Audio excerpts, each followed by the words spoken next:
There's actually both. So we do have some applications where Zigbee is being used as the backhaul, as we call it, back to the utility. Okay. But the majority of uses are going to be using it from the meter into the home.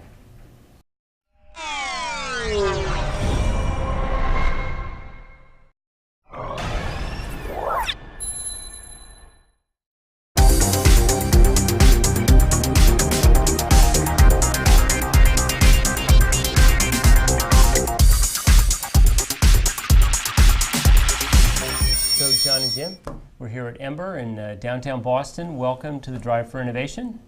Thank you. You guys have been alive now for 10 years, and you're celebrating product shipment milestones, not corporate chronological milestones. So you said you did your first 10 million units? Yeah. In 9 years. Is that right? Basically 9 years to ship the first 10 million units. Right, and then the next 10 million is like poof. Took 1 year. Yeah. So what's going on in the world of Zigbee? Zigbee, again, it's a growing market. Zigbee had kind of a big year last year where Zigbee's been adopted as kind of the standard in the meters, the electric meter space, with the whole smart grid initiative, smart metering. Really put Zigbee on the map. It's always had kind of great technology. Going after multiple markets, that's really been the lead market though today, is the smart grid.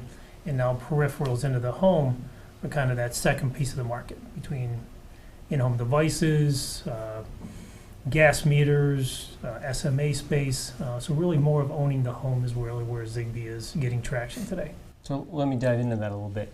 So your Zigbee solution in a smart meter is communicating back into the home, or communicating back out to the utility, or that's a proprietary backhaul line? There's actually both. So we do have some applications where Zigbee is being used as the backhaul, as we call it, back to the utility. Okay. But the majority of uses are going to be using it from the meter into the home.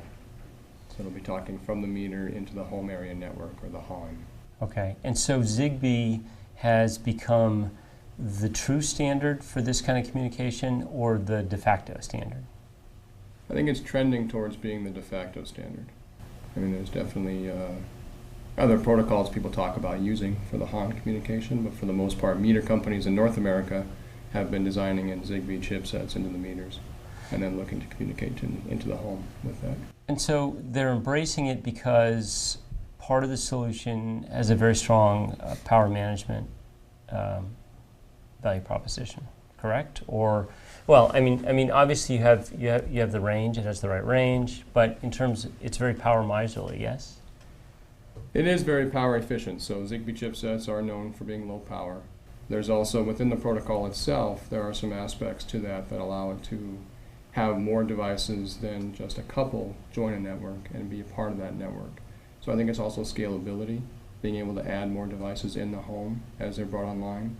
I think also within the meter itself, there's security concerns, and so within our chipsets, we're able to support those security with some security accelerators and items that go into the chip and the software, as well as in the hardware. So I think that within Zigbee, you are focused on low power for the end devices, the stuff in the home.